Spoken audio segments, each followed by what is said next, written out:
Bonjour et bienvenue sur Tesla Alsace. Alors, je voulais faire une petite vidéo sur la conduite autonome chez Tesla. Alors, je m'étais posé la question du titre de la vidéo. J'ai voulu rester sobre, alors que le fond de ma pensée, vous le connaissez, c'est que je ne crois pas dans la conduite autonome de Tesla. En tout cas, je pense qu'Elon Musk joue sur les mots, puisqu'il a annoncé dernièrement qu'il était confiant pour atteindre la conduite de niveau 4 aux États-Unis. Et bah moi non, je ne crois pas qu'on puisse arriver aux conduites de niveau 4 avec le modèle Tesla qui ne prend en compte que les caméras, donc la vision, et aucun autre système d'aide à la conduite, notamment les radars ou les lidars. Alors tout d'abord, j'ai déjà dit dans certaines vidéos précédentes que pour moi les radars ne fonctionnent pas lorsque l'objet qui est devant la voiture n'est pas en mouvement.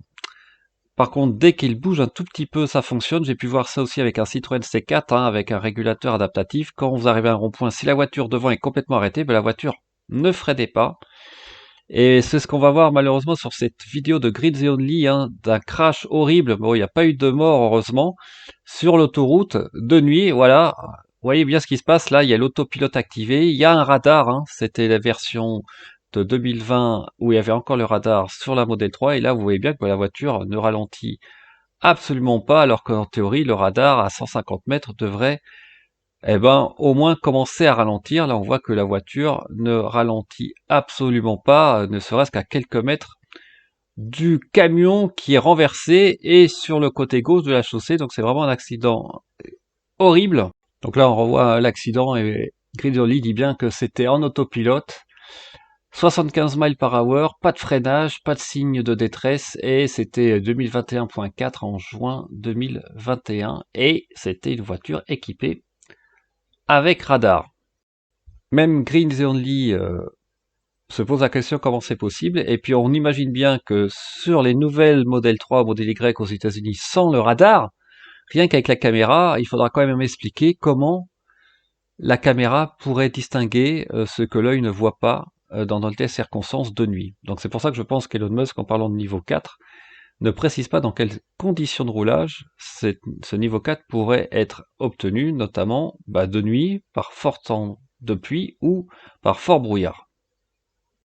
Alors des erreurs comme ça, avec même la dernière version FSD Beta, vous en avez plein sur le tweet ou aussi des feedback d'utilisateurs sur le tweet de Green The Only. Là, vous voyez par exemple la voiture ne voit pas le stop.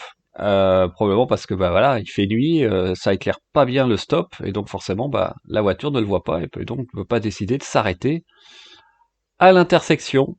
Alors voilà, il y a plein d'exemples comme ça.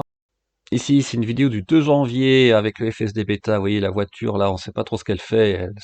Carrément, elle va un peu sur la bande d'arrêt d'urgence, si je puis dire, et donc revoit que la ligne blanche un peu tard.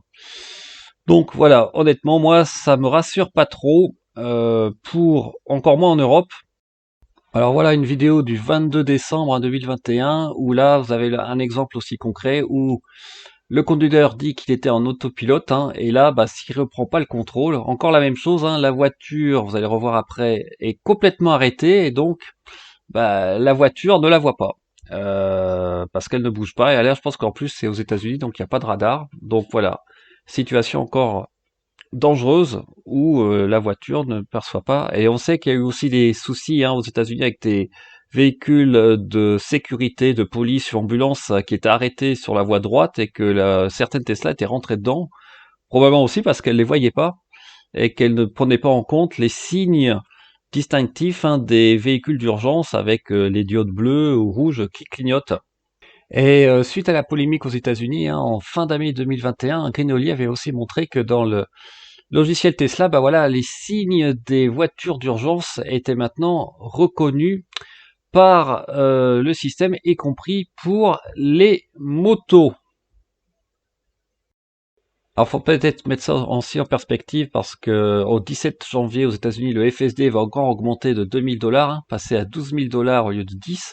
Mais qu'en décembre, Elon Musk avait annoncé que probablement, il a quand même mis probablement, Tesla pourrait arriver au niveau 4 de conduite autonome Alors qu'est-ce que ça veut dire niveau 4? Si on revoit un peu les différents niveaux, c'est en fait que la voiture peut conduire toute seule dans toutes les situations, mais que le conducteur peut toujours reprendre la main s'il le souhaite, mais en théorie peut se dévouer à tout autre type d'activité tout en étant dans le véhicule. Il faut toujours une personne sur le siège conducteur. Alors je trouvais que c'était aussi l'occasion d'en parler parce qu'au CES 2022, il y a aussi pas mal d'annonces, notamment la nouvelle puce de Intel, Mobileye. C'est intéressant parce que si je me souviens bien, les premières Tesla avaient un système Mobileye pour la détection des panneaux. Après, ils ont voulu développer leur propre logiciel de détection des panneaux. Et maintenant, voilà, ils développent une puce Intel ultra puissante pour s'adapter et préparer la conduite autonome niveau 4. Et là, vous voyez bien que c'est bien marqué aussi que ça sera capable de prendre en compte non seulement One Camera Only System, mais aussi avec des radars et des lidars combinés. Et moi, je suis plus confiant avec un système combiné qu'avec un seul système de caméras qui a été largement poussé par Elon Musk au sein de Tesla, et d'ailleurs certains ingénieurs qui ont quitté Tesla ont critiqué cette approche, et c'était pourquoi ils ont aussi quitté l'entreprise. Alors la France n'est pas en reste, côté équipementier automobile, vous connaissez sûrement Valeo, qui est un des leaders mondiaux, et notamment Valeo développe des solutions pour la conduite autonome, et ils sont pas vraiment convaincus par que le système des caméras. Pour tout vous dire, ils pensent plutôt aussi que un système combiné sera beaucoup plus efficace dans les conditions réelles de circulation. Et c'est ce qu'ils ont présenté au CS, avec de nouveaux lidars qui peuvent voir la route à plus de 100 mètres et en autorisant un usage jusqu'à 130 km/h. Et donc aussi des lidars pour une vision à proximité à 360 degrés.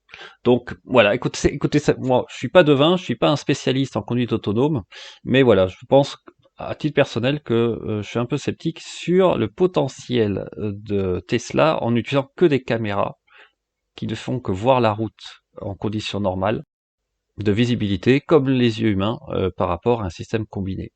Voilà, écoutez, j'espère que cette petite vidéo vous a plu. Je vous souhaite une très bonne semaine et on se dit à très bientôt sur Tesla Alsace. Ciao.